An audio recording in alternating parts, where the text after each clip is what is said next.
Will start with మీకు ఎంతో ఇష్టమైన ఎవర్ గ్రీన్ యాక్ట్రెస్ రాధిక గారు. ఒక్కసారి నన్ను తులసి కోట దగ్గరకు తీసుకెళ్ళండి.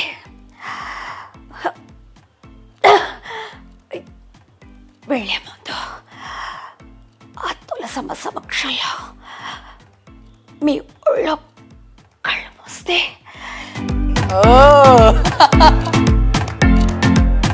తొలి ప్రేమలో కీర్తిరెడ్డి చెప్తాను. ఎలా రియాక్ట్ అవ్వాలో నాకు తెలియడం లేదు బాలు. ఈరోజు నేను ప్రాణాలతో ఉన్నానంటే అందుకు కారణం మీరే. కానీ మీరెలా ఊహించుకోవడానికి నేనే కారణమైతే ప్లీజ్ నన్ను మన్నించండి. I'm extremely sorry Balu. Balu ఆ బాలులో స్వీట్నెస్ వస్తుంది కదా, అది సినిమా మొత్తం ఉంటుంది. అది బాలు బాలు ఏం చేస్తున్నావు?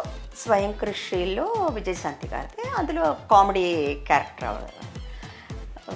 వెళ్తాలే భయ్యా, చూడు నీ షాపులో కూర్చుంటే ఎంత శోభగా ఉందో. నువ్వే చూపురహో. ఖుష్బు గారు, ఓయ్ బావా, 10 ఏళ్ల క్రితం పెళ్లి చేసుకుంటావు అనుకుంటే నాకు పెళ్ళే వద్దని నువ్వు కూర్చున్నావు. ఈ సన్నాసిని తీసుకొచ్చి నాకు కట్టబెట్టారు. సర్లే, ఎలాగా నన్ను పెళ్లి చేసుకోలేకపోయావు, కనీసం నీ చెల్లెలకి నా తమ్ముడైనా ఇచ్చి పెళ్లి చెయ్యి. రాజా ది గ్రేట్ రాధిక గారు, నా కొడుకు ఈ ప్రపంచాన్ని చూడలేకపోవచ్చు, కానీ నా కొడుకేమిటో ఈ ప్రపంచం చూడాలి. My son is blind but he is trapped. Hi, welcome to Suman TV. ఎందరో మహానుభావులు అందరికీ మా వందనాలు, అండ్ దుర్గ గారికి మా పాదాభివందనాలు. అయ్యో పెద్ద మాట. ఎస్, ఈ క్లైమాక్స్ సీన్ లో ఎక్కువ అరిచే వాయిస్ ఉంటుంది కదా, ఆ సీన్లు చేసేటప్పుడు ప్రాక్టీస్ చేయాలి కొంత. మీకు ప్రాక్టీస్ అంటే ఇల్లే మీకు ప్రాక్టీస్. ఇంట్లో అరిచేటప్పుడు ఇంట్లో వాళ్ళు భయపడిన రోజులు ఉన్నాయా ఫస్ట్ స్టార్టింగ్ కెరీర్ లో? లేదు, నేను ఎప్పుడు అలాగే ఇంట్లో ప్రాక్టీస్ చేయలేదు అండి అస్సలు. ఏదైనా సరే on the spot, on the స్పాటే. ఇప్పుడు అలాగ అనుకుంటే స్వాతి ముత్యంలో క్లైమాక్స్లో రాధిక్ గారు ఆవిడ చనిపోయే ముందు అది వాయిస్ చోక్ అవుతూనే చెప్పాలి కదా, విశ్వనాథన్ గారి డైరెక్షన్లోనే. అది డైలాగ్ తను చెప్తుందనమాట, ఒకసారి నన్ను ఆ తులసి కోట దగ్గరికి తీసుకెళ్ళండి. వెళ్ళే ముందు ఆ తులసమ్మ సమక్షంలో మీ ఒళ్ళో కళ్ళు మూస్తే మీరు నా పసుపు కుంకాలు జన్మ జన్మలకి నాతోనే ఉంటాయట.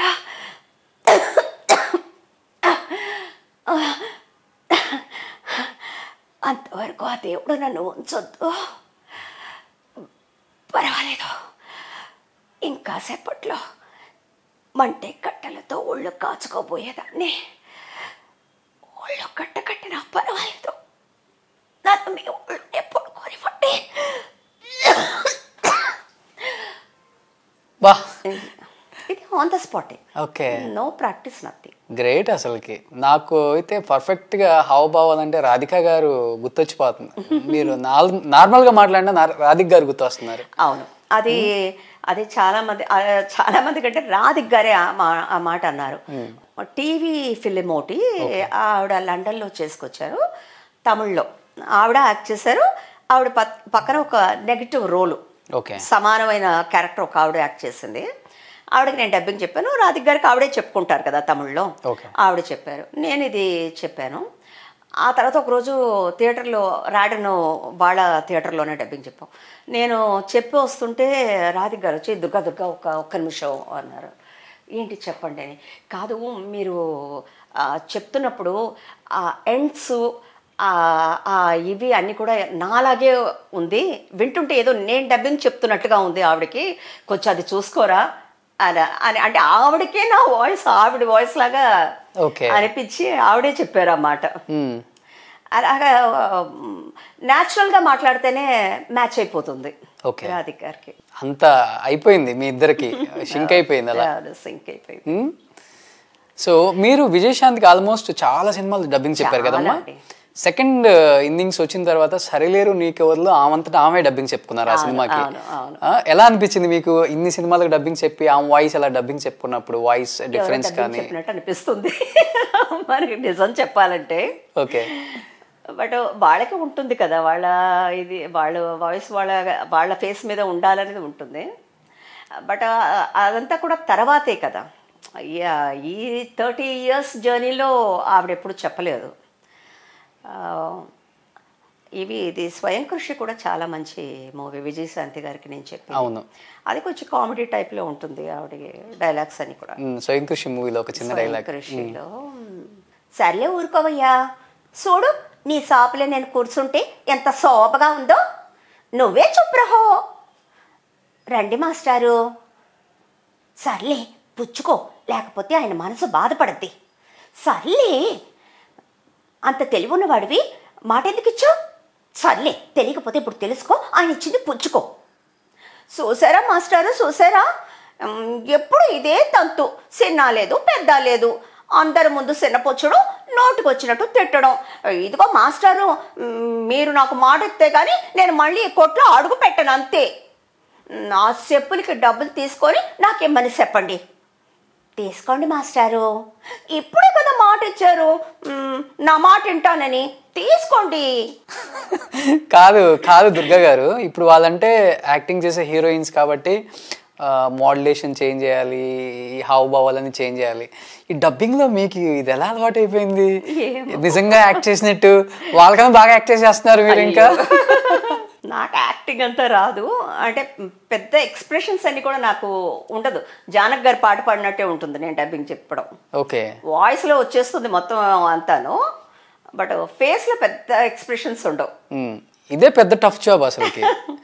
అదేముంది, అలా కెమెరా ముందు అలా అలా చేసి వెళ్ళిపోవచ్చు, బట్ ఇది చాలా టఫ్ జాబ్. ఆ ఫేస్కి ఆ లిప్కి షింక్ అవ్వాలి, ఇలాంటి ఎస్పెషల్లీ ఇప్పుడు మీరు చెప్పిన డైలాగ్ లాంటివి షింక్ అవ్వాలంటే చాలా కష్టం. ఇప్పుడు పర్ఫెక్ట్గా ఇప్పుడు ఒకేసారి అందరూ బిజీ ఆర్టిస్టులు ఆ టైంలో, రాధిక గారు, రాధా గారు, విజయశాంతి గారు, సంవత్సరానికి 7-8 సినిమాలు రిలీజ్ అయిన హీరోయిన్స్ వీళ్ళంతా. ఆ టైంలో ఎలా ఉండేది మీకు? డబ్బింగ్ అటు ఇటు బిజీగా ఉండేది. తమిళ్లో కూడా హీరోయిన్స్కి చెప్పేదాన్ని, సేమ్ ఇదే హీరోయిన్స్. ఇంకోటి ఏంటంటే నాకు తమిళ్లో ఇప్పుడు ఎంగియో కేటకూరల్ని ఒక సినిమా, రజనీకాంత్ గారు, అంబిక, రాధా వాళ్ళు యాక్ట్ చేశారు. అందులో అంబిక గారికి చెప్పాను. సేమ్ సినిమా తెలుగులో బాబా మరదళ్ళు, శోభన్ బాబు గారు, రాధిక్ గారు, సుహాసిని గారు, అదే సేమ్ క్యారెక్టర్ అంబిక గారి క్యారెక్టర్ రాధిక గారు, ఆవిడకి చెప్పాను. అలాగే ముందాడే ముడిచని ఊర్వశికి చెప్పాను. మూడు ముళ్ళలో రాధిక్ గారికి చెప్పాను. ఇలా తమిళ్లో వచ్చే మూవీ మళ్ళీ తెలుగులో రీమేక్ చేయడం, మళ్ళీ అదే క్యారెక్టర్ తెలుగులో చెప్పడం, ఇలా ఉండేది. ఓ పక్కన తమిళ డబ్బింగ్, ఓ పక్కన తెలుగు డబ్బింగు, అసలు ఖాళీ ఉండేది కాదండి. నిజంగా ఒక సినిమా, ఒక డబ్బింగ్ సినిమాకి అయితే, డబ్బింగ్ సినిమాలకు అసలు ఖాళీ ఉండేది కాదు. నాకు స్ట్రైట్ మూవీస్ ఎక్కువ. అప్పుడు మొత్తం సినిమా ఫీల్డ్ అంతా చెన్నైలోనే ఉండేది కదా, అందుకని తెలుగు మూవీస్ కానీ తమిళ మూవీస్ కానీ స్ట్రైట్ మూవీస్ చెప్పే అలవాటు ఎక్కువ డబ్బింగ్ మూవీస్ కంటే కూడా. అలా అంత బిజీ షెడ్యూల్లో వాసంతి గారు ఉన్నారు కదా, ఆవిడ మూవీస్ వైదేహి కాతిరుందాళ్ళని మా వారు డైరెక్ట్ చేసిన మూవీ తమిళ్లో, విజయకాంత్ గారు యాక్ట్ చేశారు, రేవతి గారు, అది ఆవిడ తెలుగులో తీశారు. పేరేంటో నాకు జ్ఞాపకం లేదండి. భానుచంద్ర గారు, భానుప్రియ గారు యాక్ట్ చేశారు కదా, మంచి మంచి సాంగ్స్ ఉంటాయి. అవునవునవునవునవును. అది తమిళంలోనూ నేనే చెప్పాను, తెలుగులో భానుప్రియ గారికి నేనే చెప్పాను అనమాట ఆ సినిమాలో. ఇది రాసాతి ఉన్న కాణాద నుంచి ఒక పాట ఉంటుంది కదా, పేరు జ్ఞాపకం లేదు. ఆవిడ సినిమా అది రీమేక్ చేశారు ఆవిడ, అది చెప్పారు డబ్బింగ్ అది. అలాగే ఈయన మూవీ ఇంకోటి అమ్మన్ కోవిల్కి వెళ్ళకాలే అన్నది తెలుగులో చిరంజీవి గారు చేశారు, ఖైదీ నంబర్ 786. ఓకే, అది రాధా అనుకుంటాను హీరోయిన్, రాధకి నేను చెప్పాను. తమిళ్లో కూడా రాధే హీరోయిన్, ఆవిడకి నేను చెప్పాను. కాదు, తెలుగులో భానుప్రియ గారు అనుకుంటా. తెలుగులో ఆవిడకి చెప్పాను, తమిళ్లో ఆవిడకి చెప్పాను. అలాగా అన్నీ కూడా అలాగా రీమేక్ మూవీస్ ఉండేవి. ఇంత బిజీ షెడ్యూల్లో నాకు ఒక డబ్బింగ్ మూవీ చేశారు వాసంతి గారు, అందులో రాధ యాక్ట్ చేశారు. ఇది ఎలాగన్నా నువ్వే చెప్పాలమ్మాయి, రాధకి నువ్వే చెప్పాలమ్మాయి, లేదంటే ఇంకెవరి వాయిస్ మ్యాచ్ కాదని. అస్సలు ఖాళీయే లేదు నాకు. నేను ఎక్కడ చెప్తాను, ఏ టైంలో చెప్తాను, నీ టైంకి నువ్వు చెప్పు, ఏ టైంకి రాగల. అసలు ఆవిడ వదలలేదు. వదిలేండి, నాకు అస్సలే ఇంకా నాకు టిఫిన్ తినడానికి టైం ఉండేది కాదు, భోజనానికి టైం ఉండేది కాదు. నాకేంటంటే మధ్యాహ్నం బ్రేక్ టైంలో 1 and 2 బ్రేక్ ఉంటుంది కదా, ఆ టైంలో కార్లో మా అమ్మగారు నాకు భోజనం తీసుకొస్తారు. తీసుకొస్తే ఈ థియేటర్ నుంచి ఇంకో థియేటర్కి ట్రావెల్ చేసే టైంలో కార్లో భోంచేస్తాను నేను. ఓకే. ఇలాగే ఉండేదన్నమాట నా షెడ్యూల్. ఆ టైంలో ఆవిడ నీ టైం చెప్పమ్మా, నువ్వు ఎప్పుడు వచ్చినా ఓకే అని. అప్పుడు ఆవిడ అంత ఇదిగా అడుగుతున్నప్పుడు మనం కాదని చెప్పలేక, సరే అయితే మార్నింగ్ 7 to 8:30, మళ్ళీ 9 o'clock ఇంకో డబ్బింగ్కి వెళ్ళిపోవాలి కదా, అందుకని 7 to 8:30 morning, night 10 to 12. Okay.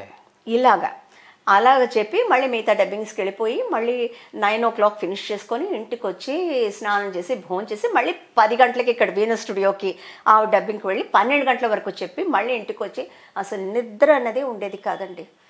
ఒక్కటి మాత్రం అనిపించేది అప్పుడప్పుడు, అబ్బా ఒక 4 రోజులు డ్రెస్ దొరికి బాగా నిద్రపోతే బాగుండు అని. నిద్ర కరువైపోయింది నాకు అప్పుడు.